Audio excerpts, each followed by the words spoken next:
சபைக்கு நீங்கள் கவனித்து பார்த்தால் வெளிப்படுத்தின விசேஷம் 2ஆம் அதிகாரம் துவங்கி அதனுடைய 3ஆம் அதிகாரம் வரை 7 சபைகளுக்கு அப்போஸ்தலனாகிய யோவான் மூலமாக ஆண்டவர் ஒரு செய்தி அனுப்புகிறார்.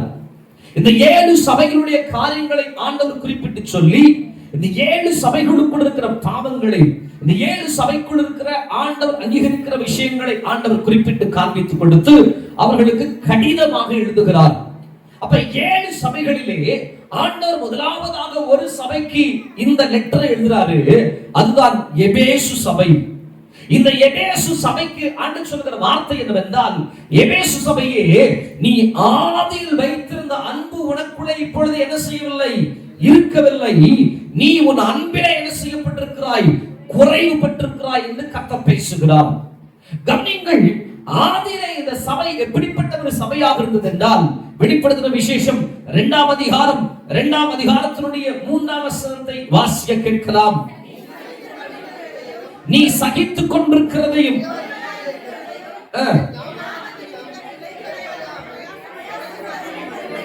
2ஆம் வசனத்தை கூட வாசிக்கலாம். உன் கிரியையும் உன் பிரயாசத்தையும் உன் பொறுமையையும் நீ பொல்லாதவர்களை சகிக்க கூடாமல் இருக்கிறதையும், அப்போஸ்தலர் அல்லாதவர்கள் தங்களை அப்போஸ்தலர் என்று சொல்லுகிறதை நீ சோதித்து அவர்களை பொய்யர் என்று கண்டறிந்திருக்கிறதையும், நீ சகித்துக் கொண்டிருக்கிறதையும் பொறுமையாக இருக்கிறதையும், என் நாமத்து நிமித்தம் இளைப்படையாமல் பிரயாசப்பட்டதையும் அறிந்திருக்கிறேன். கவனியுங்கள், ஆண்டவர் அந்த சபை பார்த்து சொன்னாரு, நீ ஆதியில் கொண்டிருந்த அன்பை என்ன பண்ணிட்ட, விட்டுட்ட. ஆனா முன்னாடி எப்படி இருந்தன்னா, நீ நல்ல கிரியை செய்த ஒரு சபை. எபேசு சபை நற்கிரியை செய்த ஒரு சபை. அந்த சபை எல்லாவற்றிலும் முந்திக் கொண்ட ஒரு சபை. அந்த சபை தேவனுக்கான கிரியைகளை நடப்பித்த ஒரு சபை. இரண்டாவது, அந்த சபை பிரயாசப்பட்ட ஒரு சபை. அல்லேலூயா. அந்த சபைக்கு 1000 தேவைகள் இருந்தாலும் அந்த சபை கர்த்தருக்காக ஏதாவது என்ன செய்து கொண்டே இருந்தது, பிரயாசப்பட்டு கொண்டே இருந்தது. அந்த சபைக்கு சில நஷ்டங்கள் உண்டானாலும் கர்த்தருக்காக ஓடுகிறதிலே, கர்த்தருக்காக உழைக்கிறதிலே அது ஒரு பிரயாசப்படுகிற ஒரு சபையாக இருந்தது. மூன்றாவது, அந்த சபை இருப்பதிலே ஒரு பொறுமையான ஒரு சபை. தொடர்ந்து பின்னாடி ஆண்டு திரும்ப அதே வசனத்தை கர்த்தர் பேசுவார். அந்த சபை பொறுமையினால் நிறைந்த ஒரு சபை. அந்த சபையினுடைய ஜனங்கள் எவ்வளவு பாடுகள் வந்தாலும் உபத்திரங்கள் வந்தாலும் என்ன பண்ணல, ஆண்டவர் விட்டு பின்வாங்கி போகல. அந்த பாடுகளிலும் உபத்திரங்களிலும் ஆண்டவரை உத்தமமாய் பின்பற்றி பொறுமையாக இருந்த சபைதான் எபேசு சபை. அதற்கடுத்து அந்த சபையை குறித்து ஆண்டவர் சொல்றாரு, அந்த சபை சகிக்கிற சபையாக இருந்தது. அந்த சபை எப்படி இருந்துச்சா, எதை சகித்துக் கொண்டது, உபத்திரவங்களை சகித்துக் கொண்டது. அந்த சபை எதை சகித்துக் கொண்டது, போராட்டங்களை சகித்துக் கொண்டது. அந்த சபை எதை சகித்துக் கொண்டது, கிறிஸ்துவின் நிமித்தமாய் வருகிற எல்லா அவமானங்களையும் சகித்துக் கொண்ட ஒரு சபையாக இருந்தது. அல்லேலூயா. ஒரு சபையினுடைய அடையாளமாய் தேவன் அதை பார்க்கிறார். எந்த சபை சகிக்கிற ஒரு சபையாக இருக்கிறதோ, எந்த சபை ஆண்டவருக்காக எல்லாவற்றையும் இழக்கிற ஒரு சபையாக இருக்கிறதோ, அந்த சபையை ஆண்டவர் கனப்படுத்துகிறார். அப்ப இந்த எபேசு சபை சகிக்கிற ஒரு சபை. அதற்கடுத்தது, அது பொல்லாப்பானதை அருவருக்கிற ஒரு சபை. சபையிலே பொல்லாப்பு இருக்குமானால், உலகத்திலே பொல்லாப்பு இருக்குமானால், அந்த பொல்லாப்போடு சபை என்ன பண்ணல, உடன்படல. அந்த பொல்லாப்பை அருவருக்கிற ஒரு சபைதான் எபேசு சபை. அல்லேலூயா. எல்லோரும் பாவத்துக்கு நேராக ஓடுகிற போது எபேசு சபை எங்க ஓடல, பாவத்துக்கு ஓடல. எபேசு சபை பாவத்துக்கு எதிராக ஓடி பொல்லாப்பை அருவருக்கிற ஒரு சபையாக இருந்தது. அல்லேலூயா. பொல்லாப்பை அருவருப்பது தேவனுடைய குணாதிசயம். அல்லேலூயா. காரணம், பொல்லாப்பை யார் அருவருக்கிறார், கர்த்தர் அருவருக்கிறார். அதனால பொல்லாப்பை அருவருக்கிற ஒரு சபை. திரும்பமா தேவசனத்தை அவர் சொன்னார் பாருங்க, அந்த சபை சகிக்கிற ஒரு சபை. அல்லேலூயா. அல்லேலூயா. எவனொருவன் தன் பாடுகளை சகிக்கிறானோ, எவனொருவன் உபத்திரங்களை சகிக்கிறானோ, அவனே தலைவனாக மாறுகிறான். அல்லேலூயா. தகரம் அக்கினிக்கு முன்பாக நிற்பதில்லை, ஆனால் தங்கம் அக்கினிக்கு முன்பதாக நிற்கிறது. ஆமென். அல்லேலூயா. இன்றைக்கு விசுவாசிகள் தங்களுக்கு வருகிற உபத்திரவங்களிலே, போராட்டங்களிலே தங்கத்தை போல காணப்பட ஆண்டவர் விரும்புகிறார். நெருப்பு எரிய எரிய நீ இன்னும் பரிசுத்தமாய் மாறுகிறாய். உபத்திரவம் பெருக பெருக, சிச்சை வர வர நீ இன்னும் வெளியேறப்பட்ட உன் விசுவாசம் சோதிக்கப்பட்டாலும், நீ நீ பொன்னாக விளங்குவா என்பதை ஞாபகத்தில் வைத்துக்கொள். அம்மா சொல்லல, நான் கீழே விழுந்துட்டேன் ஆண்டவரே ஏன் என்று கேட்கவில்லை. ஆண்டவரே இந்த உபத்திரவம் எனக்குள்ளே பொறுமையை உண்டாக்குகிறபடியால் உமக்கு நன்றி. இந்த உபத்திரவம் இந்த பாடு என்னை இன்னும் பொன்னாக விளங்க பண்ணுகிறதுக்காக உமக்கு நன்றி என்று சொல்லுதாம். நாம் சகிக்க ஆண்டவர் விரும்புகிறார். அல்லேலூயா. இந்த 2 இடத்துல எபே சபையை ரொம்ப குறிப்பிடுறாரு. அது சகித்துக் கொண்டிருந்த சபை. அதற்கடுத்து அந்த சபை எப்படிப்பட்ட ஒரு சபையா? பொறுமையான சபை. எதுல பொறுமையான சபை? கிறிஸ்துவின் வருகைக்காக பொறுமையோடு கூட காத்திருக்கிற ஒரு சபை. அல்லேலூயா. விசுவாசிகள் எப்படிப்பட்டவர்கள் என்றால் பொறுமையுள்ளவர்களாக இருந்தார்கள். அல்லேலூயா. அருமையான கர்த்தருடைய பிள்ளையே, உனக்குள்ள இப்ப அந்த பொறுமை இருக்கா? உனக்குள்ள ஆண்டவர் பொறுமையை விரும்புகிறார். அல்லேலூயா. பொறுமையை நம்ம எழுந்துட்டோம்னா, மோசே கவனிச்சு பாருங்க, உலகத்துல இருந்த எல்லா மனிதர்களும் மிகுந்த சாந்த குணம் உள்ளவர் தான் மோசே. ஆனால் ஒரு இடம் வருகிற போது 2 இடத்துல மோசே கோபப்பட்டதை பார்க்கிறோம். ஒண்ணு, தேவனுடைய கட்டளை வாங்கிவிட்டு வருகிற போது ஜனங்கள் பாவத்துக்குள்ள கிடக்கிறத பார்த்தவன மோசேயினால் என்ன பண்ண முடியல, அதை சகிக்க முடியவில்லை. தன் கரத்தில் இருந்த கட்டளைகளை ஓங்கி உடைத்து விடுகிறார். 2வது காரியமாக எங்கள் வேதாகமத்தை வாசிக்கும் போது கன்மலை இடத்திலே தண்ணீர் புறப்படப்படுகிற காரியத்திலே மோசேக்கு மிகுந்த கோபம் உண்டானது. நன்றாய் கவனியுங்கள். இந்த 2 இடத்திலே மோசே கோபப்பட்டபடியினாலே, பொறுமையாக இல்லாதபடியினாலே நடந்த காரியம் என்னவென்றால், மோசேயினாலே கானானுக்குள் பிரவேசிக்க முடியவில்லை. பொறுமை அவசியம். ஏற்ற காலத்திலே தேவன் உங்களை உயர்த்தும்படி அவருடைய பலத்த கரங்களுக்குள் என்ன செய்திருங்கள்? அடங்கி இருங்கள். கர்த்தருடைய பிள்ளைகளே, நம்ம பொறுமையாக இருக்க ஆண்டவர் விரும்புகிறார். ஆமென். அப்பா இருக்கிற வரைக்கும் நீங்க என்ன கவனிச்சிருந்தீங்கன்னா, என் தகப்பன் இருக்கிற வரை நான் அவருக்கு சமமாய் நான் ஒரு நாள் சேர் போட்டு உட்கார்ந்தது கிடையாது. அவர் என்னைக்கு மறிச்சாரோ அன்னைக்குதான் நான் சேர்ல உட்கார்ந்தேன். ஏன்னா நான் சேர்ல உட்காரக்கூடாதுங்கிறது இல்லை, நம்ம கர்த்தர் நம்மை உயர்த்துகிற வரை பொறுமை உள்ளவர்களாக நிற்க தேவன் விரும்புகிறார். அல்லேலூயா. சின்ன பிள்ளைகளுக்கு சொல்றேன், வாலிப தம்பிமாருக்கு சொல்றேன், தங்கச்சிமாருக்கு சொல்றேன், நீ கேட்டது உடனே கிடைக்கலன்னா உடனே கோச்சுக்காத. பொறுமையாக கவனமா உட்காரு. பொறுமையா இருதயத்தை காத்துக்கொள். பொறுமையினால் உங்கள் ஆத்துமாக்களை காத்துக்கொள்ளுங்கள். அல்லேலூயா. நிறைய பேர் தங்களுடைய குடும்ப வாழ்விலே ஆசீர்வாதங்களை இழக்க காரணம் பொறுமையற்றவர்களாக இருப்பது. இங்கே அந்த எபேசு சபை பொறுமை நிறைந்த ஒரு சபையாக இருந்தது. அல்லேலூயா. அதற்கடுத்து அந்த சபை என்ன சபையா? பிரயாசப்படுகிற ஒரு சபை, ஆண்டவருக்காக ஓடின ஒரு சபை, ஆண்டவருக்காக உழைத்த சபை, ஆண்டவருக்காக ஏதாவது ஒன்று செய்யணும்னு நினைச்ச ஒரு சபை. அல்லேலூயா. இப்படி எல்லாம் ஓடின இந்த சபை, எல்லாம் நிறைந்திருந்த ஒரு சபை இப்பொழுது என்னவாக மாறிவிட்டது என்றால், ஆதியில் கொண்டு வந்த அன்பை என்ன செஞ்சிருச்சு? இந்த சபை பிறக்கும் போதே எப்படி இல்ல, அன்பில்லாத சபையா இருக்குல்ல, அது பிறக்கும் போது அன்பினால் நிறைந்த ஒரு சபை. அந்த சபை பிறக்கும் போது தேவனுக்கு உயர்ந்த சபை. அந்த சபை எல்லாம் நிறைந்திருந்த சபை. ஆனா நாட்கள் ஆக ஆக சபைக்குள்ளே அன்பு என்ன செய்ய ஆரம்பித்தது? குறைய ஆரம்பித்தது. அன்பு குறைய ஆரம்பிச்ச உடனே இப்ப சபை கர்த்தரை விட்டு என்ன செய்ய ஆரம்பிச்சிச்சு? பின்வாங்கி போக ஆரம்பிச்சது. நல்லா கவனிங்க. ஒரு இடத்துல பின்வாங்கி போகுதல் உண்டாகிறது என்றால் அதற்கு மிக முக்கியமான ஒரு காரணம், எந்த சபை தன் ஆதி அன்பிலே குறைந்து விட்டு போகிறதோ அந்த சபை பின்வாங்கி போகும். முன்னமாரி என்னால வேதத்தை வாசிக்க முடியவில்லை, முன்னமாரி என்னால ஜெபம் பண்ண முடியல, முன்னமாரி ஆண்டவருக்காக என்னால ஓட முடியல, நான் ஆண்டவருக்காக ஏதாவது தியாகம் பண்ண முடியவில்லை என்றால் அவர்கள் ஏதோ ஒரு பின்மாற்றத்துக்குள்ளே என்ன செய்கிறார்கள்? இருக்கிறார்கள். ஆம், சபை கர்த்தருக்காக ஓட விரும்புகிறார். ஆனா சபை இப்போது என்ன செஞ்சிச்சு அப்படின்னா, ஆதியில வச்சிருந்த அன்புல என்ன செஞ்சிருச்சு? குறைஞ்சிருச்சு. முன்னாடி ஆண்டவருக்காக ஓடின சபை தான். ஆனா இப்போ அந்த சபை எப்படி மாறிடுச்சா? முன்னாடி அந்த சபை எப்படி இருந்துச்சுன்னு பவுல் எழுதுறாரு பாருங்க, எபேசு சபையை குறித்து. எபேசுக்கு நிருபம் 1ஆம் அதிகாரம் 6ஆம் வசனம். பவுல் அந்த சபையில இருந்த நன்மை எல்லாம் சொல்றாரு பாருங்க. எபேசு 1:6. எபேசியர்கள் நிருபம் 1ஆம் அதிகாரம் 6ஆம் வசனம்.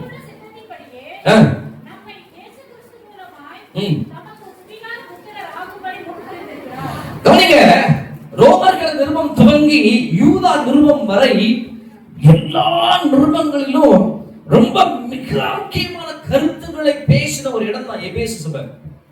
பவுல் இந்த சபைக்கு எதை பத்தி பேசுறேன்னா, புத்திர ஸ்வீகாரத்தை குறித்து பேசுற. புத்திர ஸ்வீகாரம் என்ன அப்படின்னா, நீ ஒரு நாள்ல தேவனை விட்டு தூரமா இருந்த, பாவத்துல கடந்த, இப்ப அப்பா என்ன பண்ணிட்டாரு?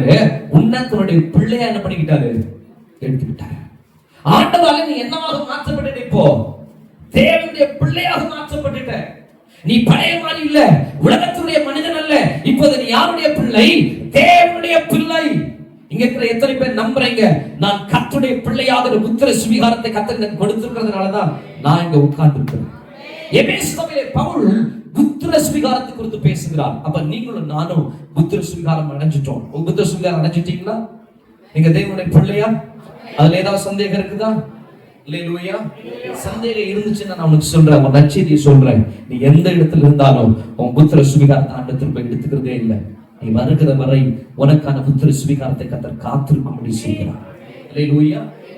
பாருங்க, இளையகுமாரன் தகப்பனை விட்டு ஓடின பொழுது தகப்பன் அவன் போயிட்டான், நான் வேற ஒரு பிள்ளை எடுத்துக்கிறேன்னு எடுக்கல. இளையகுமாரன் திரும்ப வருகிற வரை புத்திரத்தினுடைய சுதந்திரம் அவனுக்காக வைக்கப்பட்டது. அருமையான கர்த்தருடைய பிள்ளையே, எபேசு சபைக்கு பவுல் புத்திர சுவிகாரத்தை குறித்து பேசுறார். இரண்டாவது அதே எபேசு நிருபம் 2ஆம் அதிகாரம் 8ஆம் வசனத்தை கொஞ்சம் வாசிங்க. கிருபையினாலே விசுவாசத்தை கொண்டு ரட்சிக்கப்பட்டீர்கள், இது உங்களால் உண்டானதல்ல, இது தேவனுடைய ஈவு. இரண்டாவது பவுல் எபேசு சபைக்கு கிருபை குறித்து பேசுகிறார். கிருபை என்பது என்ன? தகுதியற்ற ஒருவனுக்கு தகுதி உள்ள ஒருவராலே கொடுக்கப்படுகிறதான் கிருபை. நீங்களும் நானும் ஒரு நாளே உலகத்தின் பாவங்களுக்குள்ளே கடந்தோம். கிருபை நம்மை தயவாய் ரட்சித்து நம்மை சபைக்குள்ளே உட்கார பண்ணியிருக்கிறது. நான் உங்களுக்கு சொல்கிறேன், இங்கே நீ அமர்ந்திருக்க காரணம் என்னவென்றால் மேலான கிருபை. அந்த கிருபை உன் மீது இருந்தபடியால்தான் அந்த கிருபை உன்னை உட்கார பண்ணியிருக்கிறது. இது உன்னாலே உண்டானது அல்ல, இது தேவனுடைய கிருபை. அல்லேலூயா, அல்லேலூயா. காரணம் நீ நல்லவங்கிறது ஆண்டவனை தெரிஞ்சிருக்கல, இருக்கிறதுலே நீ கேடு கட்டவன், அதனாலதான் கர்த்தர் உன்னை தெரிந்து கொண்டார். அல்லேலூயா, அல்லேலூயா. நீ பரிசுத்தவான் என்று கர்த்தர் உன்னை தெரிந்து கொள்ளவில்லை, இருப்பதிலே கேடு கட்ட பாவி ஆண்டவருக்கு தெரியும், அதனாலதான் உன்னை ஆண்டவர் தெரிஞ்சுக்கிட்டார். அல்லேலூயா. ஆனா பாவின்னு தெரிஞ்சுக்கிட்டாரு, உள்ள வந்ததுக்கு அப்புறம் உன்னை பரிசுத்தமா மாத்திட்டாரு. அல்லேலூயா. எந்த அளவுக்கு கேடுகட்ட பாவியாக இருந்தோமோ இப்பொழுது கிருபை நம்மை பரிசுத்தவானாக மாற்றியிருக்கிறது, நீதிமானாக மாற்றியிருக்கிறது. கிருபை நம்ம மேல இருந்ததுனால இப்ப நான் பாவி அல்ல, கிருபை என்னை பரிசுத்தவானாகவும் நீதிமானாகவும் தேவனுடைய பிள்ளையாகவும் மாற்றியிருக்கிறது. எபேசு சபைக்கு சொன்னாரு, கிருபையை பத்தி பவுல் பேசுறார். அதே சபையில மூணாவது பவுல் என்ன பேசுறாருன்னா, எபேசு நிருபம் 1ஆம் அதிகாரம் 13ஆம் வசனம்.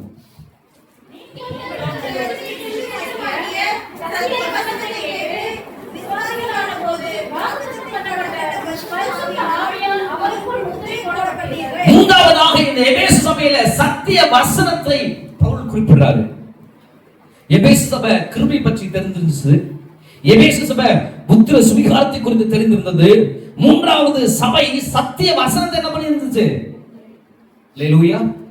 எந்த சபை சத்திய வசனத்தால் நிரப்பப்பட்டிருக்கிறதோ அதுதான் தேவனுடைய சபை. ஆமென், அல்லேலூயா. வசனமற்றவன் பிசாசுடைய பிள்ளையாக இருக்கிறான், எவன் வசனம் உள்ளவனாக இருக்கிறானோ அவனே தேவனுடைய பிள்ளையாக இருக்கிறான். அந்த வேதம் சொல்கிறது, இந்த வசனத்தை கேட்கிறவனும் அதன்படி நடக்கிறவனும் பாக்கியவான்களாக இருக்கிறார். ஆமென், அல்லேலூயா. அப்ப எபேசு சபைக்குள்ள எது உள்ள இருந்துச்சு? சத்திய வசனம் உள்ள இருந்துச்சு. அதுக்கடுத்து நாலாவது பவுல் அதே எபேசு சபையில சொன்னாரு, பரிசுத்த ஆவியானவரை குறித்து பேசுகிறார். அப்ப எபேசு சபைக்குள்ள பரிசுத்த ஆவியானுடைய அசைவாடுதல் என்ன செய்கிறது? இருந்தது. அல்லேலூயா. எபேசு சபை எதை பற்றி அறிந்திருந்தது? முதல்ல புத்திர சுவிகாரத்தை அறிஞ்சிருந்துச்சு, இரண்டாவது கிருபை பற்றி அறிஞ்சிருந்தது, மூணாவது சத்திய வசனம், நாலாவது பரிசுத்த ஆவியானவரை குறித்து சபை அறிந்திருந்தது. அல்லேலூயா. சபைக்குள்ள ஆவியன் வந்துட்டார்னா அப்படியே தலைகளாக சபையை புரட்டி போட்டு விடுவார். ஆமென். சபை தன்னுடைய பழைய நிலைமைக்கு திரும்புகிறதற்கு ஆவியான உதவி செய்யும்படி விரும்புகிறார். ஆமென், அல்லேலூயா. இப்ப ஐந்தாவது இந்த சபையில என்ன இருந்துச்சு? எபேசு 1ஆம் அதிகாரம் 14ஆம் வசனம்.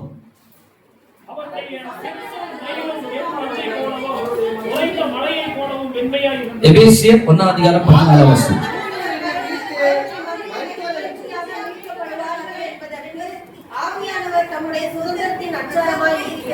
ஐந்தாவது இந்த சபை அழைப்பிலே நம்பிக்கை உள்ள சபையாக இருந்தது. கர்த்தர் அழைச்சிருக்காரு, நம்புறீங்களா? அழைச்சதுனாலதான் உள்ள உட்கார்ந்து இருக்கிறீங்க. அழைக்கப்படாம ஒருத்தரும் உள்ள என்ன பண்ணல, வரல. அழைக்கப்பட்டு வந்திருக்கீங்க, தெரிந்து கொள்ளப்பட்டு வந்திருக்கிறீங்க. அழைப்பிலே நம்பிக்கை உள்ள சபை. அருமையான கர்த்தருடைய பிள்ளைகள், உங்க அழைப்பில உங்களுக்கு நம்பிக்கை இருக்குதா? கர்த்தர் தான் உங்களை கூட்டு வந்தா நம்புறீங்களா? ஆண்டவர் தான் இந்த இடத்துக்கு உங்களை அழைச்சிருந்தார். நம்புறீங்களா? இந்த சபையில கர்த்தர் உங்களை உட்கார பண்ணிருக்க காரணம் என்ன? உங்கள் மேல் இருந்த தேவனுடைய அழைப்பு நம்புறீங்களா? நீங்க தேவனால் தெரிந்து கொள்ளப்பட்டவங்க நம்புறீங்களா? ஆமா, அப்போஸ்தலனாகிய பவுல் அந்த சபையை அழைப்புடைய நம்பிக்கை குறித்து பேசுகிறார். அதாவது எபேசியர் 1:18 அவர் நம்மை அழைத்ததினாலே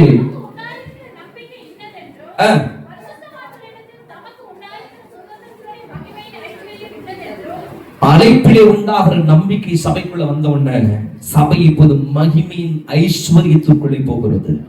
அல்லேலூயா. உலகத்தின் ஐஸ்வர்யம் அல்ல, அது பரலோக மகிமையினுடைய ஐஸ்வர்யத்தை கர்த்தர் சபைக்கு கொடுத்திருக்கிறார். அல்லேலூயா. இதெல்லாம் எபேசு சபைக்குள்ள இருந்த ஆசீர்வாதங்கள், நன்மைகள். அது மட்டுமல்ல, எபேசியர் 1:20 வாசிங்க. எல்லா துரைத்தனங்களுக்கும் அதிகாரங்களுக்கும் வல்லமைக்கும் கர்த்தத்துவத்திற்கும் இம்மையில் மாத்திரமல்ல மறுமையில் பெயர் பெற்றிருக்கிற எல்லா நாமத்திற்கும் மேலான, அல்லேலூயா, அதுக்கடுத்து எல்லா நாமத்திற்கும் மேலான ஒரு நாமம் உள்ள சபையாக எபேசு சபை விளங்கினது. அந்த சபை எந்த நாமம்? எல்லா நாமங்களுக்கு மேலான நாமம் கர்த்தராகிய இயேசு கிறிஸ்துவின் நாமம் உயர்ந்தது என்பதை எபேசு சபை அறிந்திருந்தது. அல்லேலூயா. அதுக்கு அடுத்தது எபேசியர் 1:23 எல்லாவற்றுக்கும் மேலாக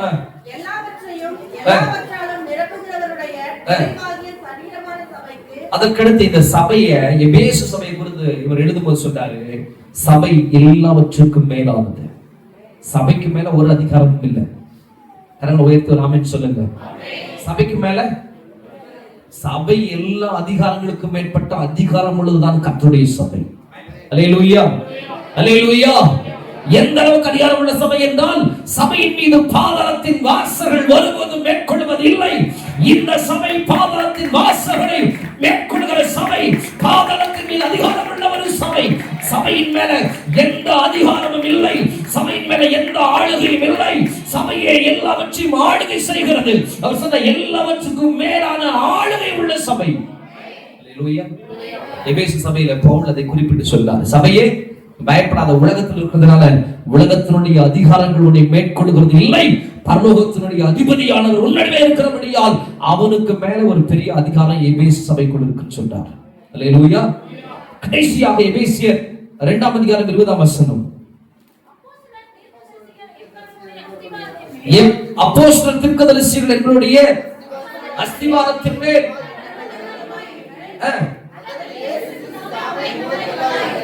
எபேசு சபை கடைசியாக எதை அறிந்திருந்தால், அப்போஸ்தலர்கள், தீர்க்கதரிசிகள், மேய்ப்பர்கள், போதகர்கள், சுவிசேஷகர்களாலே கட்டப்பட்ட அஸ்திவாரம் உள்ள ஒரு சபையாக இருந்தது. அதனுடைய மூளை கல்லாக கர்த்தராகிய இயேசு கிறிஸ்து இருந்தபடியினால் எபேசு சபை எல்லாம் நிறைந்திருந்த ஒரு சபை. எபேசு சபை எல்லாவற்றையும் அறிந்திருந்த ஒரு சபை. பவுல் எபேசு நிருபத்தில் எல்லாவற்றையும் சொல்கிறார். எபேசு சபைக்குள்ள இதெல்லாம் நிறைந்தது. எதெல்லாம் நிறைந்தது? கிருபை, புத்திர சுவிகாரம், அப்புறம் சத்திய வசனம், பரிசுத்த ஆவியானவர், அழைப்பின் மேல் இருக்கிற நம்பிக்கை, மகிமையினுடைய ஐஸ்வர்யம், எல்லா நாமத்துக்கும் மேலான கர்த்தராகிய இயேசு கிறிஸ்துவின் நாமம், எல்லாவற்றுக்கும் மேல சபத அதிகாரம் உடையது. அப்போஸ்தலர்கள், தீர்க்கதரிசிகள், மேய்ப்பர்கள், போதகர்கள், சுவிசேஷகர்கள், இவர்கள் எல்லாம் இருக்கிற அஸ்திவாரமாகிய சபை கடைசியாக அதனுடைய மூளைக்கல்லாக கிறிஸ்து இருந்த ஒரு சபை. அப்போ இந்த சபையை குறை சொல்ற மாதிரி ஏதாவது இருக்கா? நீங்க இருக்கிறது பார்த்தா ஆமா குறை சொல்ற மாதிரி இருக்கு அப்படிங்கிறவங்க அமைதி காண்பிக்குது. அப்படி இருக்கா? எல்லாம் நிறைந்திருந்த ஒரு எபேசு சபை. எபேசு சபையுடைய துவக்கம் எப்படி இருந்தது என்றால், எல்லாம் நிறைந்திருந்தது. நான் எப்படி சொல்ல விரும்புகிறேன், இந்த வார்த்தை பயன்படுத்த விரும்புகிறேன். எபேசு சபை பரிபூர்ணம் உள்ள ஒரு சபையாக இருந்தது. அது நிறைவான ஒரு சபையாக இருந்தது. ஆனால் அப்படி நிறைவாக இருந்த சபை இப்பொழுது ஏன் ஆதி அன்புக்குள்ளே விழுந்தது என்கிற காரியத்தை வெகு வேகமாய், நேரமில்லை, நான் ஓட விரும்புகிறேன். எபேசியர் நிருபம் 5:6 இப்படி எல்லாம் நிறைந்திருந்த ஒரு சபை எங்கே விழ ஆரம்பித்தது என்றால்,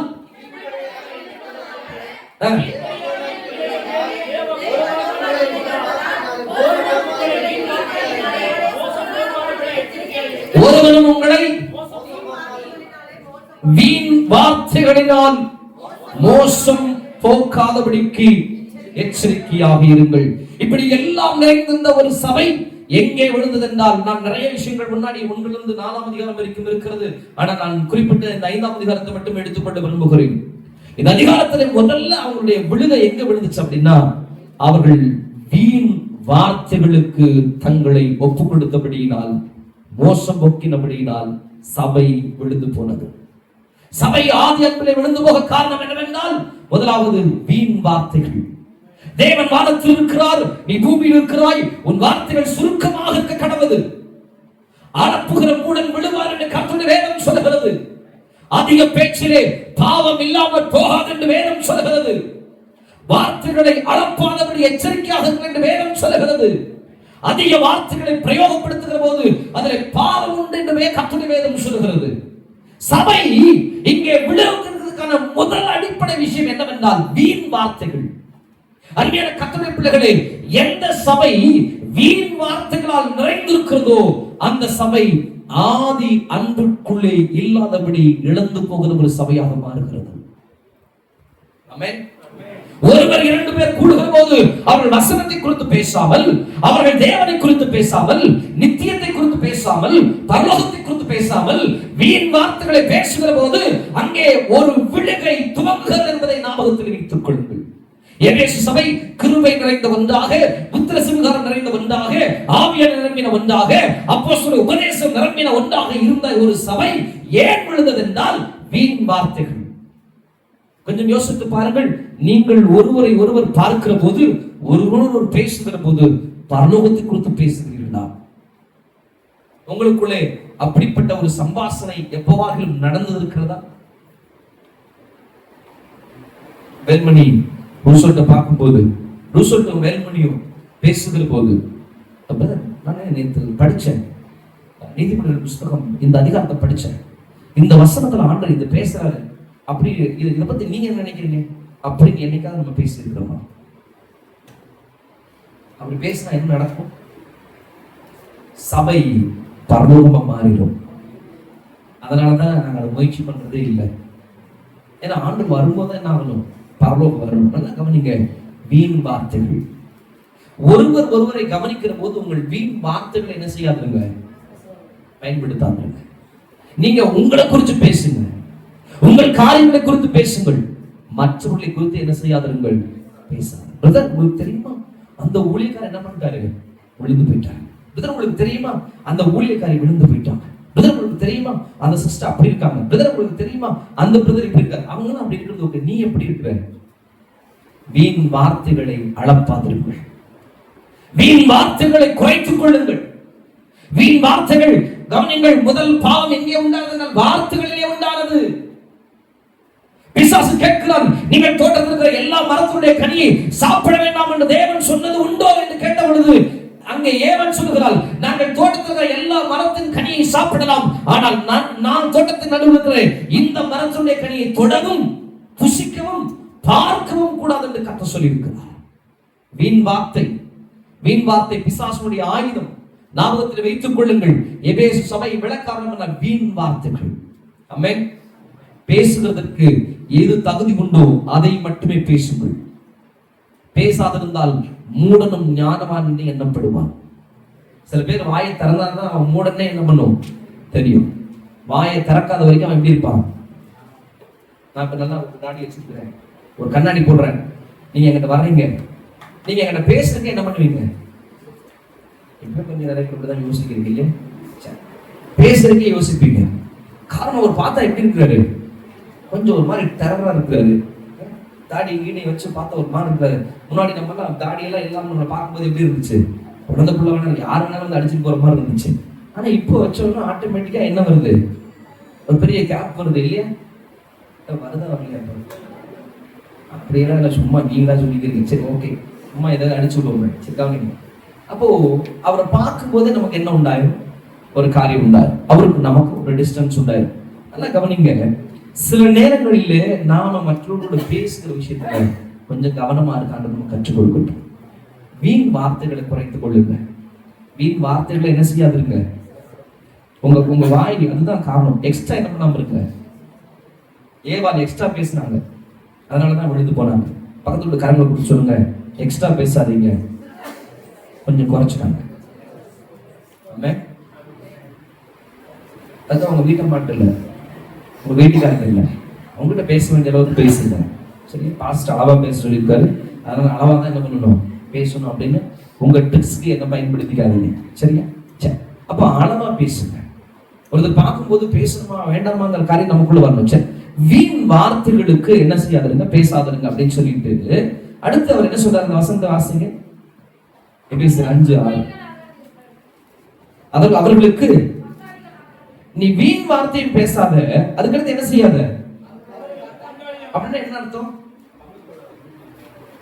அவன் பேசும்போது என்ன செய்யாத, ஓம் கொண்டாத. அல்லேலூயா. அது என்ன வார்த்தையானாலும் சரி, ஓம் கொண்டாத. ஓம் கொட்டிட்டவன் நீ யாராய மாறிடுற? சொல்லுங்களேன், பங்காளியா மாறிடுறீங்க. நான் ஒண்ணுமே பண்ணலையே ஆண்டவரே, ஆனா நீ என்ன பண்ண? ஊன் சொன்னது ஒரு குத்தமாடா. ஆமா, ஊன் சொல்றது ஒரு குத்தம். நீங்க சொல்லுங்க, அந்த தைரியத்தை கர்த்தர் உங்களுக்கு கொடுப்பாரா? ஏதாவது ஒரு பாவமான காரியத்தை பேசும்போது பேசாதீங்க, எனக்கு பிடிக்கல, தயவு செஞ்சு இதோட வேற டாபிக் பேசுங்க. யாராவது பத்தி பேசும்போது அது வேண்டாம், அந்த காரியத்தை விட்டுருங்க சிஸ்டர், அதை விட்டுருங்க. அது ஆண்டவருக்கு பிரியமில்லாத காரியம். அவங்க இப்படியே போட்டு அவங்க விஷயத்தை அவங்க பார்த்துக்கிட்டோம், கர்த்தர் எல்லாவற்றையும் பார்த்துக்கிட்டோம். நீங்க பேசாதீங்க, நம்ம பேசணும். நம்ம நாம ஏன் பேசி அவங்க பாடுகளுக்கு நம்ம பாவங்களுக்கு பங்காளியா மாறணும்னு சொல்ற ஒரு தைரியத்தை நம்ம கொடுப்பாராக. ஆமென். வீண் வார்த்தைகளுக்கு எதுவா மாறாங்க, பங்காளியா மாறும். வீண் வார்த்தையை பேசாதீங்க, வீண் வார்த்தைக்கு பங்காளியாவும் மாறாதீங்க. எபேசு சபை விளக்காரணம் முதல் விடுகை நான் பார்க்கிறேன் அதனுடைய பேச்சு. ஆமென். நம்ம பிரச்சனை என்னதான் சொல்லுங்க பார்க்கலாம், உங்க பிரச்சனை என்னதான் சொல்ல மாட்டேங்கிறீங்கள? உங்க வாய் தான் பிரச்சனை. உங்க வாய் கட்டிட்டீங்கன்னா எல்லாம் கட்டிடும். அல்லேலூயா. சாப்பாட்டுலையும் சரி, பேச்சுலையும் சரி. சுகர் வந்தோன்னா டாக்டர் எது சாப்பிடணுங்கிறாரு, இனிப்பே எடுக்காதீங்க. ஆனா அதுக்கு முன்னாடி நமக்கு சாப்பாடு சுகருக்கு மேல ஒரு என்ன இருந்திருக்காது, ஒண்ணு இருந்திருக்காது. ஆனா சுகர் வந்துச்சு சாப்பிட வேணாம் சொல்லும் போது அந்த இனிப்பு மேல நமக்கு என்ன வரும்? இப்ப ஆண்டவர் என்ன சொல்றாரு, வாயை என்ன பண்ணு, வாயை கட்டுங்க. இல்லையா? சாப்பிடும் போது வாயை கட்டு, பேசும் போது வாயை கட்டு. அடுத்தவங்க பேசும்போது அவன் வாயை என்ன பண்ணிடு, கட்டிடு. யாரும் வாயை தரக்காக கொஞ்சம் அமைதியாரு. அவன் பாவத்துக்கு நம்ம என்ன செய்ய வேண்டாம், எபேசு சபையினுடைய விழுகை முதல்ல துவங்கினது அவங்க வாயில. இரண்டாவது எபேசியருக்கு நிருபம் 5ஆம் அதிகாரம் அதனுடைய 8ஆம் வசனம். வேகமாய் வாசிக்க நேரம் இல்லை. எபேசியர் 5ஆம் அதிகாரம் 8ஆம் வசனம். முற்காலத்தில் நீங்கள் அந்தகாரமாக இருந்தீர்கள், வெளிச்சத்தின் பிள்ளைகளாக என்ன செய்யுங்கள். பவுல் சபைக்கு சொன்னார், வெளிச்சத்தின் பிள்ளையா நடந்துக்கன்னா சபைக்குள்ள இப்ப என்ன வந்துருச்சு, இருள் வந்து விட்டது. அப்படின்னா என்ன அர்த்தம்? முதல் நான் பேசின பாயிண்ட்ல வாய் அவர்களுக்கு பாவமாக இருந்தது. இரண்டாவது அவருடைய கண் அவர்களுக்கு இருளாக மாறி போனது. கர்த்தருடைய பிள்ளைகளே, நம்முடைய சரீரத்தினுடைய கண் வெளிச்சமாக இருந்தால் முழு சரீரமும் வெளிச்சமாக இருக்கும். ஆமென். நம்முடைய கண் எல்லா பாவங்களுக்கும் வேறாக இருக்கிறது. ஆமென். கண் தான் எல்லா பாவங்களுக்கும் வேறு. அப்ப நாம என்ன செய்யணும், நம்முடைய கண்களை காத்துக்கொள்ள ஆண்டவர் நமக்கு உதவி செய்வாராக. யோபு 31ஆம் அதிகாரம் 1ஆம் வசனத்தில் யோபு விதமாய் சொல்லுகிறார், என் கண்களோடு உடன்படிக்கை பண்ணின நான் ஒரு கன்னிகையின் மேல் நினைவாக இருப்பது எப்படி? யோபு தன் கண்களோடு கூட உடன்படிக்கை செய்தவர். ஆமென். யோபு என்ன உடன்படிக்கை பண்ணாரோ, யோபுடைய கண் கடைசி வரைக்கும் அந்த பாவத்தை செய்யவில்லை. உங்கள் கண்களோடு கூட உடன்படிக்கை செய்யுங்கள். அல்லேலூயா. உங்கள் கண்கள் எதை நோக்கட்டும், நேராக நோக்கட்டும். உங்க கண்கள் எதை பார்க்கட்டும், கர்த்தருடைய வசனங்களை பார்க்கட்டும். அவங்க கண் சரியாக இருக்குமானால் எங்கள் வெளிச்சத்தின் பிள்ளைகளாக என்ன செய்கிறீர்கள், நடந்து கொள்கிறீர்கள். இரண்டாவது, இந்த சபை விழுந்து போக காரணம் என்னன்னா, அதுக்குள்ள இருந்த கண். உங்கள் கண் பரிசுத்தமாக இருக்கிறதா? உங்கள் கண் கர்த்தருக்குரியதாக இருக்கிறதா? உங்கள் கண் கர்த்தருக்குரியதை பார்க்கிறதா? உங்கள் கண்களின் மூலமாக இயேசு பார்க்கிறார். மூன்றாவது, இந்த சபை விழுந்து போக காரணம் எபேசியர் 5ஆம் அதிகாரம் 10ஆம் வசனம். கர்த்தருக்கு பிரியமானது என்னவென்று, மூன்றாவதாக இந்த சபை கர்த்தருக்கு பிரியமானது என்ன பண்ணல, சோதிக்கல. சபை தனக்கு பிரியமானதை யோசித்தது. எனக்கு இது பிடிச்சிருக்கா, எனக்கு இது சரியா, தன் சுயத்தை மட்டும் யோசித்து. நன்றாய் கவனியுங்கள். கர்த்தருடைய விசுவாச பிள்ளையாக இருக்கட்டும் அல்லது கர்த்தருடைய ஊழியராக நான் இருக்கட்டும், யாராக இருந்தாலும் சரி, எவனொருவன் தன் சுயத்தை சார்ந்து நிற்கிறானோ அவன் ஒரு நாளும் கர்த்தருக்கு பிரியமானதை யோசித்து விட முடியாது. யோசேப்பு கர்த்தருக்கு பிரியமானதை யோசித்தபடியால் தன் வஸ்திரம் போனாலும் பரவாயில்லை என்பதாக நிர்வாணியாக ஓடி போனான். நான் அவமானப்பட்டாலும் பரவாயில்லை, கர்த்தருக்கு எது பிரியமோ அதை யோசிப்பேன் என்று யோசித்தபடினால்தான் இன்றைக்கு வரைக்கும் நீங்களும் நான் யோசிப்பை குறித்து பேசுகிறோம். உங்கள் வாழ்விலே கர்த்தருக்கு எது பிரியம் என்று பாருங்கள். ஆண்டவரே நீங்க சொல்லிட்டீங்கன்னா அவ்வளவுதான் அப்படிங்கிற முடிவுக்கு வாங்க. அவருக்கு அது பிரியமா, நான் அதை பத்தி மத்ததை பத்தி கவலைப்படவே மாட்டேன், எனக்கு நஷ்டமே வந்தால் அதை பின்பற்றுவேன் என்பதை யோசியுங்கள். கர்த்தருக்கு பிரியமாக இருக்குமானால் எதை வேண்டுமானாலும் இழந்து விடுங்கள். ஆமென். அது ஆண்டவருக்கு பிரியமான்னு பாருங்க. அல்லேலூயா. உங்க சிந்தை சொல்லும், உங்க புத்தி சொல்லும், இல்ல இல்ல இது அப்படி இது இப்படின்னு சொல்லும். இல்ல இல்ல கர்த்தருக்கு அது பிரியமா. இந்த சபை விழுகிறதுக்கு மூணாவது காரணம், அது கர்த்தருக்கு பிரியமானது சோதிக்கல, தனக்கு பிரியமானது கூட நடந்துச்சு. உன் விழுக உனக்கு பிரியமான இடத்துல தான் ஆரம்பிக்குது.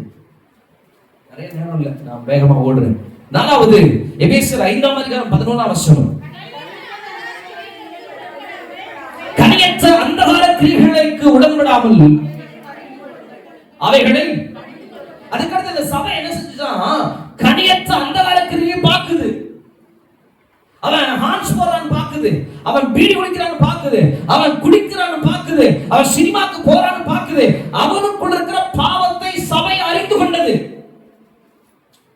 எனக்கு உங்களை பத்தி தெரியாம இருக்கும், ஆனா உங்க பக்கத்துல இருக்கிறவங்க உங்களை பத்தி என்ன பண்ணுவோம் தெரியும். ஏன்னா ஒருவேளை ரெண்டு பேருமே அதே இடத்துக்கு என்ன பண்ணலாம், நான் பாட்டில் வாங்கும்போது நீ வந்துருக்க, நம்மளும் வந்துருக்கு நீங்களும் வந்துருக்கோங்க, நீங்களும் சொல்ல வேண்டாம் நானும் என்ன மாட்டேன். என்னடா சினிமா தியேட்டர்ல முன்னாடி சீட்ல பார்த்தா நம்பாள் மாதிரி இருக்கிறாரே, நம்பாளுதான், ஆனா இப்ப யாரால மாதிரி இருக்கிறாரு. இப்ப ரெண்டு பேரும் தனித்தனியா வடக்கால ஒரு ஆள் தெற்கால ஒரு ஆள் என்ன பண்ணிடுறாங்க. அவர் போனது இவருக்கு தெரியாது, இவர் போனது அவருக்கு, ஆனா யாருக்கு தெரியும், தெரியும். ஒரு நாள் தெரிய வருகிறது, உடனே சபையில் எழுப்பி, அன்பு சகோதரனே நீ இந்த பாவத்துக்கு தேவையில்லை, உனக்கு தனிப்பட்ட முறையில் சொல்லு, உன்னை இந்த இடத்துல பார்த்தேன், கோச்சுக்கு வரேன், கோச்சுட்டானா பின்மாற்றத்துக்கு இருக்கிறான்னு அர்த்தம். நீ போய் சொல்லும் போது அவன் சொல்லட்டும், ஆண்டவர் என் பாவத்திலிருந்து வெளியே வர எனக்கு ஆண்டு உதவி செய்யட்டும்னு சொல்லட்டும். கனியற்ற அந்தகார கிரியைகளை கடிந்து கொள்ளுங்கள். 4 பேருக்கு முன்னாடி இல்ல, தனியா இருக்கும்போது போய் கடிச்சுக்காங்க. அல்லேலூயா. நமக்கு 4 பேர் இருக்கும்போது என்ன வரும், தைரியமே வரும், அப்பதான் ஒரு வைராக்கியம் வரும். இல்ல இல்ல தனியா இருக்கும்போது அவன் கனியற்ற அந்தகார கிரியை கடிந்து கொள்ளுங்க. ஆண்டு பிடிக்காத ஒரு காரியத்தை நீங்க செய்யறீங்கன்னு கடிச்சுக்காங்க. விசுவாசி ஒருத்தன் தன்னுடைய செல்போனுடைய ரிங்டோனா சினிமா பாட்டை வைக்கிறான்னா அவனை கடிந்து கொள்ளுங்க. அவன் தன்னுடைய ஸ்டேட்டஸ்ல தன் வாலிப மகள் தன்னுடைய ஸ்டேட்டஸ்ல சினிமா பாட்டு வைக்கிறான்னா அவனை கடிந்து கொள்ளுங்க. அல்லேலூயா. நம்ம ஆண்டவருடைய பிள்ளை, நீ போய் என்ன பண்ணிருக்கிற, சினிமா பாட்டை வச்சிருக்கிற, கடிஞ்சுக்காங்க. ஆமென். கனியற்ற கிரியைகளுக்கு உடன்படாதீங்க, கனியற்ற கிரியைகளுக்கு என்ன செய்யாதீங்க, உடன்படாதீங்க, அதை கடிந்து கொள்ளுங்கள். எபேசு சபை கனியற்ற கிரியைகளோடு கூட சமரசம் செய்து கொண்டது. சொன்னா ஏதாவது நினைச்சுக்கோங்களே, கனியற்ற கிரியைகளுக்கு சமரசம் செய்யாது. அதுக்கடுத்து எபேசியர் 5:14 நேரம் இல்ல, வேகமா வாசிங்க. அதுக்கடுத்து சபை என்ன செய்தது என்றால் தூங்கினது. ஆதலால் தூங்குகிற நீ விழித்து மரித்தோரை விட்டு எழுந்து, அப்பொழுது கிறிஸ்து உன்னை பிரகாசிப்பார் என்று. ஆமென். அடுத்து சபை என்ன சபையா மாறிடுச்சு, பின்மாற்றத்தினுடைய முதல் படி தூக்கம் தான். யோனா ஆண்டவர் விட்டு ஓடின பொழுது என்ன செய்தாரு, தூங்கினார். எலியா தேவ சமூகத்துக்கு ஓடின போது என்ன செய்தாரு, தூங்கினார். ஆமென். கர்த்தருடைய ஆலயத்தில் வந்து உங்களுக்கு உறக்கம் வருமானார். ஏதோ ஒரு இடத்துல நீ என்ன செஞ்சிருக்கிற, ரொம்ப டயர்டா இருக்கும்போது வண்டி ஓட்டிடும் போது அவ்வளவு டயர்ட்ல தூங்காம தான் ஓட்டிட்டு இருந்தேன். அல்லேலூயா.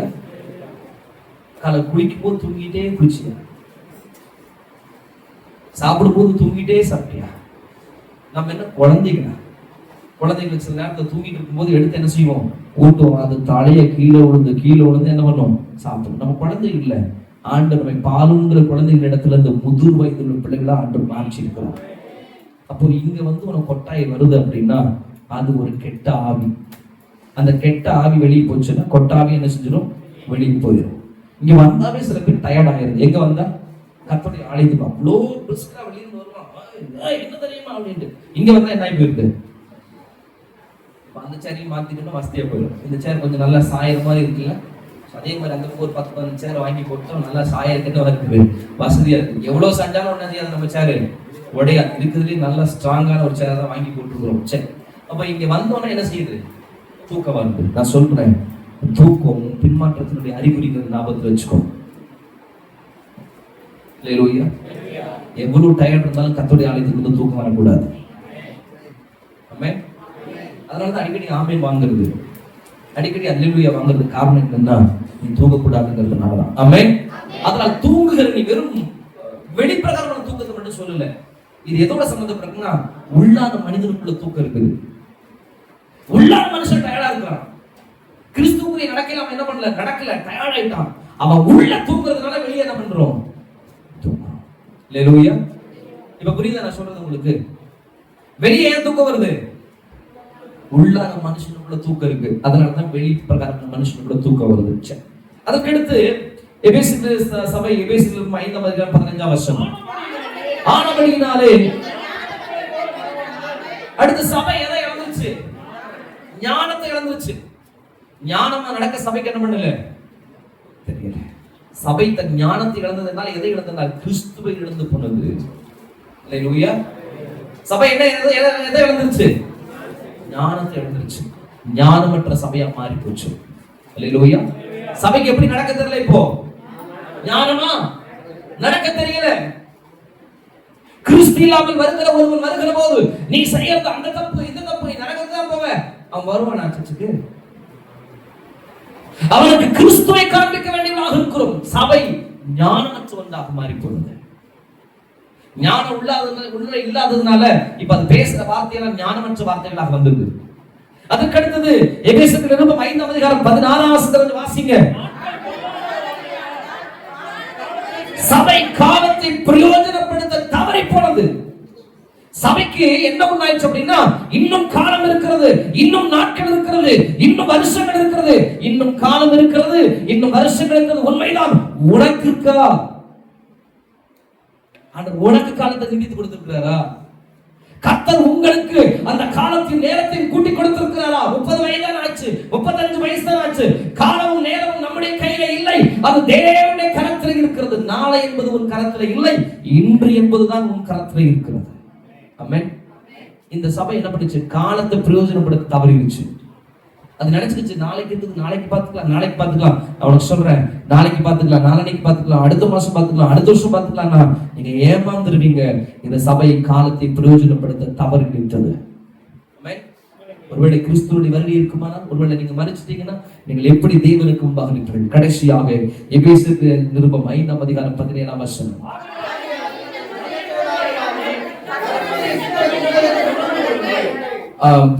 அதுக்கடுத்து இந்த சபையில அதுக்கடுத்து நான் முன்னாடியே சொன்ன மாதிரி ஞானத்துல இருந்து இப்ப என்ன ஆகி போச்சு, மதி எழுந்துச்சு. மதி எழுந்துச்சுன்னா புத்தி எழுந்துருச்சு. சபை என்ன பண்ணிருச்சு, புத்தி எழுந்துச்சு. புத்தி என்னமா நடந்துக்க ஆரம்பிச்சிச்சு. ஆமென்.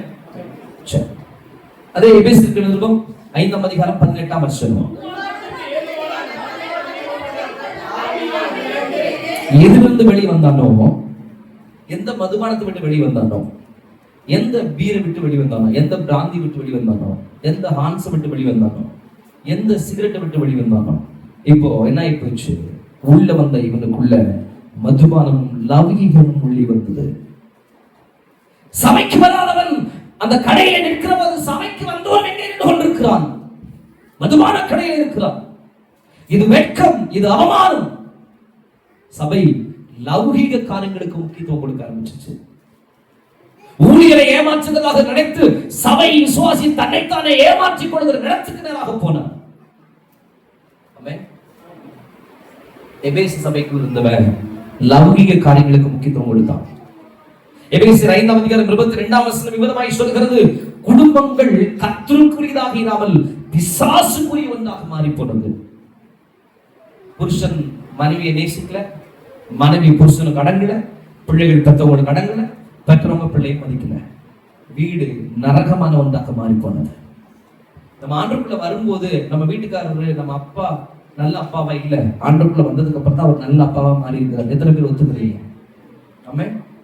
நம்ம நல்ல அம்மாவா இல்ல, ஆண்டவருக்குள்ள வந்ததுக்கு அப்புறம் தான் கர்த்தர் நம்ம நல்ல அம்மாவா கர்த்தர் மாற்றி இருக்கிறார், நல்ல அப்பாவா கர்த்தர் மாற்றி இருக்கிறார். ஆனா எபேசு சபை முன்னாடி அப்படி இருந்துச்சு.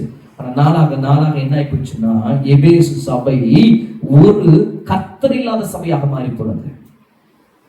கடைசியாக எபேசு 6ஆம் அதிகாரம் 18ஆம் வசனம் வாசிக்கும் போது, ஜெபம் பண்ணுகிறதிலே எபேசு சபை குறைந்து போன ஒன்றாக இருந்தது.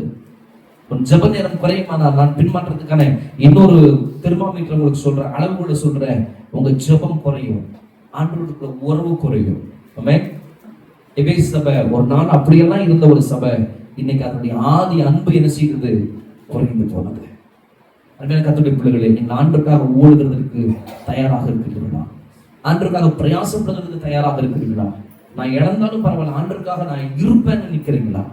அன்பான கர்த்தருடைய பிள்ளைகளே, ஆண்டவர் இழப்பதற்கு தான் நம்மை அழைத்து கொண்டு வந்திருக்கிறார். நம்ம இழக்கணும். ஆமென். நீங்க இழக்காம ஒன்றையும் பெற்றுக்கொள்ள முடியாது. கர்த்தர் உங்களுக்கு கொடுக்கிறது எல்லாவற்றும் கர்த்தருக்காக இழக்கணும். ஆமென். அல்லேலூயா. உங்க நேரத்தை இழக்கணும், உங்க தாழ்ந்துகளை இழக்கணும், உங்கள் பொருளாதாரத்தை இழக்கணும். நீங்க இழந்தா தான் பெற்றுக்கொள்ள முடியும். ஆமென். கர்த்தருக்காக தியாகமாய் விளைக்கரையும் கொடுக்க உங்கள் நேரத்தை கொடுங்கள். உங்கள் பிள்ளைகளுடைய நேரத்தை இப்பொழுதே சபைக்குள்ளிருந்து விளைக்கரமாய் கொடுக்க பழகுங்கள்.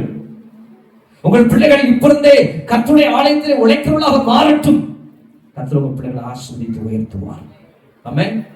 அல்லேலூயா. விளைக்கரையும் இல்லாமல் ஆசீர்வாதம் இல்லை, விளைக்கரையும் இல்லாமல் நன்மை இல்லை. ஆமென்.